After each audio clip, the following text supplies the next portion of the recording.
21 জুলাই সোমবার দুপুর 1:06 বাংলাদেশ বিমান বাহিনীর F-7 নিয়মিত প্রশিক্ষণ বিমান ক্যাপ্টেন মোহাম্মদ তৌকির ইসলামের নির্দেশে আকাশপথে তার ট্রেনিং সম্পূর্ণ করতে রওনা দেন। তার ট্রেনিংটি ছিল প্রতিটি পাইলটের প্রশিক্ষণের শেষ পর্যায়ে। এই প্রশিক্ষণটির নাম স্লো ফ্লাইট।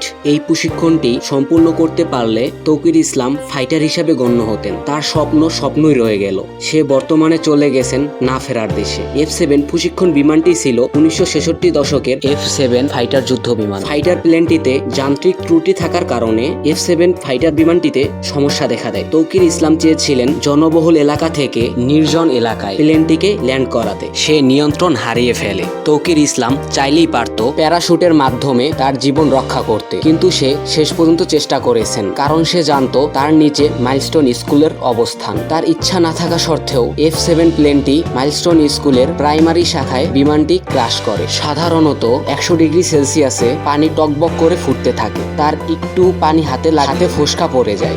F-7 বিধ্বস্ত হওয়ার সাথে সাথে বিস্ফোরণ হয়ে যায়। বিস্ফোরণের ফলে 1000 ডিগ্রি সেলসিয়াস উৎপন্ন হয়, যার ফলে আশেপাশে থাকা গার্জিয়ান সহ স্টুডেন্টরা তাপে তাদের শরীর থেকে মাংস ঝরে ঝরে পড়তেছিল, যা আসলেই ছিল মর্মান্তিক এবং কষ্টহত। প্লেনটি ক্র্যাশ করে প্রাইমারি শাখার সিঁড়ির পাশে একটি ক্লাসরুম। ওই ক্লাসের একটি বাচ্চাও বেঁচে নেই, কিন্তু বাংলাদেশ প্রশাসন বলেছেন আহতর সংখ্যা 120 জনের মতো আর নিহত সংখ্যা মাত্র 20 জন। আপনারা সাধারণভাবে ভাবলেই বুঝতে পারবেন একটি ক্লাসে কতজন স্টুডেন্ট থাকে। আমরা বুঝলাম না কেন প্রশাসন এই খবরটি হাইড করতে চেয়েছেন। যদি আপনারা জেনে থাকেন তা কমেন্টে বলে যান। বাঙালি জাতি কতটা নিচু হয়ে গিয়েছে। এই করুণ পরিস্থিতিতে 2 লিটার পানির দাম রেখেছে 600 টাকা। মাইলস্টোন স্কুলে এত বড় একটা দুর্ঘটনা ঘটেছে তা সবাই শুনে মাইলস্টোন স্কুলে গিয়ে জড়ো হয়, যার ফলে আহত শিশুদের চিকিৎসাও দেওয়া যায় না। চিকিৎসার অভাবে অনেক নিষ্পাপ প্রাণ ঝরে গেছে। মা বাবার আহাজারি। তাদের স্বপ্ন ছিল ভবিষ্যতে অনেক বড় ইঞ্জিনিয়ার, ডাক্তার হবে, দেশের জন্য গৌরব বয়ে আন।